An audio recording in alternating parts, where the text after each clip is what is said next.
good morning. We're here this morning to just welcome Gorky González, Jr., I believe, and tell you a little bit about how we have served people in Casa Estrella for the last 20 years. We've been serving on all of Gorky González Ceramica, which is famous. It's a Grand Maestro Ceramica in Guanajuato.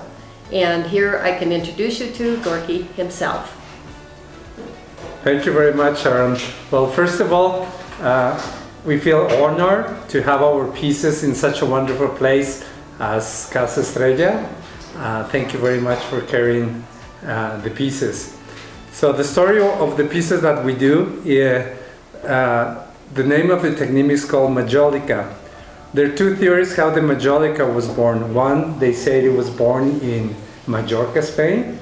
And the second theory that I believe more is that this technique was invented by the Arabian countries, and they were trying to do something that looked like a porcelain, but in lower temperature. You know, the Moors conquered a lot of places in Europe in that time, so this technique was disseminated in places like Italy, Portugal, Spain, France. And what happens when the Spaniards came to America? They realized there were no glazes or high temperature techniques in the whole continent.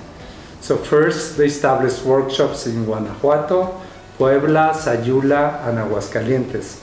So we can say that these pieces were the first glazed pieces in America. No? A lot of people tell me what's the difference between Talavera and Majolica. Technically speaking, it's the same. You know, it seems that the first workers that came to Puebla came from the region Talavera de Juin, Spain, and that's how they named it Talavera.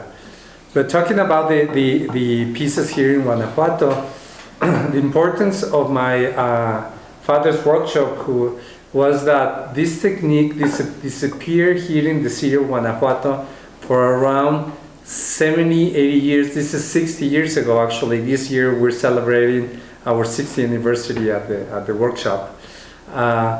So that's why he tried to restore the original technique here in the city, and he was awarded for this work with the National Awards of Arts and Traditions in December '92, which is the most significant award somebody can get it in Mexico in this field, which we feel very honored. Of course, that's something my father awarded that. So we're just continuing part of his work in the neighborhood of Pastita.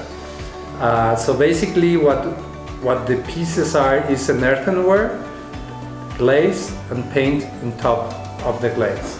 So these pieces are fired twice, and the artistic part we left it intact since then. We have done several changes. Basically are the way we fire. We used to fire with wood, now we fire with gas because of ecological reasons, and then we have to do some adaptations of the glaze and colors in order to be under FDA standards and California standards.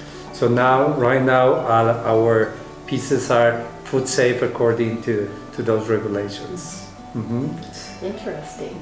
Yeah, from our pieces, you see we have a lot of different ones, like we have plates, we have pitchers, we have dishware, we have plates, we even do sinks. So there's a variation of a lot of pieces.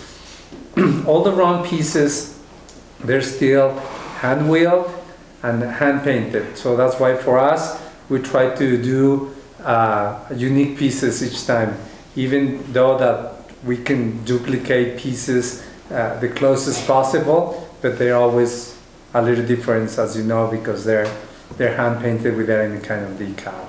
Mm-hmm.